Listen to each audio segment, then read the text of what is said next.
불멸의 희망을 사는 사람들. 어느 날 마리아 자매님이 병자성사를 청하셨습니다.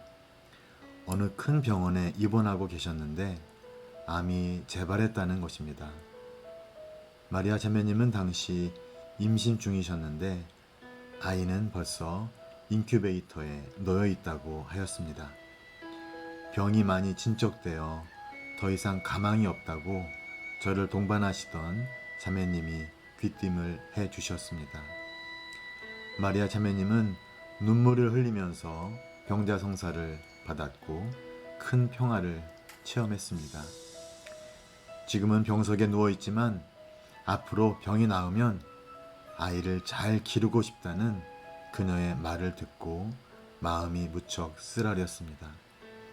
자매님을 뒤로 하던 발걸음은 무겁기만 하였습니다. 얼마 후 다시 전화가 왔습니다. 마리아 자매님의 아버지께서 같은 병원에 대장암으로 입원하셨다는 것입니다. 따님의 권유로 돌아가시기 전에 세례를 받으려 했던 것입니다. 세례 성사를 집전하면서 어처구니 없는 현실 앞에 선 가족들을 보며 다시 마음이 아팠습니다. 12층에는 아버지가 대장암 말기로 입원하였고 8층에는 딸이 재발된 암으로 입원하였고 지하에는 몇 개월도 채 자라지 못한 아기가 인큐베이터에서 생사의 갈림길에 놓여 있었습니다. 병원을 나서는 우리에게 작별 인사를 하러 나오신 마리아 자매의 어머니의 허탈해하시는 모습을 아직도 잊을 수가 없습니다. 얼마 후 아버지께서 돌아가셨습니다. 성당 입구에서 휠체어를 타고 장례미사에 참례하고 나오던 모자를 쓰신 마리아 자매를 만났습니다. 뭐라고 위로의 말씀을 드려야 하겠는데 오히려 제게 말씀하십니다. 신부님, 저는 지금 정말 행복하고 평화로워요. 아버지께서 세례를 받고 하느님 나라에 가셨잖아요. 할 말을 잃은 저는 그분의 목소리에서 세상을 초월한 어떠한 희망을 느낄 수 있었습니다.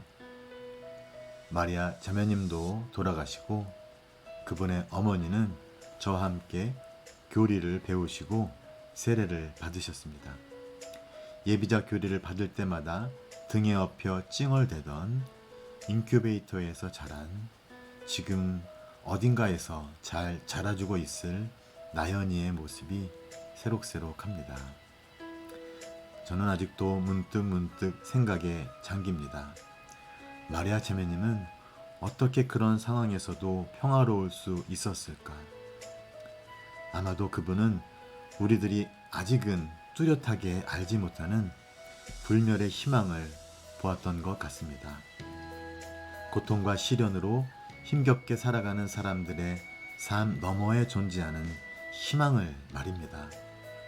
그 이후로 저는 그분처럼 주님께서 주시는 희망을 증거하며 살아가는 수많은 사람들을 만날 수 있었습니다. 이미 끝나버렸다고 생각되는 순간, 아무런 희망도 보이지 않는 순간에도 그들은 살아갑니다. 그들은 살고자 희망합니다. 그들이 아는 삶과 희망은 좌절과 절망, 그리고 죽음이 어찌할 수 없는 불멸의 것이기 때문입니다. 마리아 자매님이 살았던 신앙과 사랑, 그리고 희망은 절망과 슬픔을 뚫고 기적처럼 새로운 생명을 낳게 하였습니다. 그녀의 작은 삶이 오늘도 많은 사람들에게 영원한 생명에 대한 희망의 불을 지펴주기를 바라봅니다.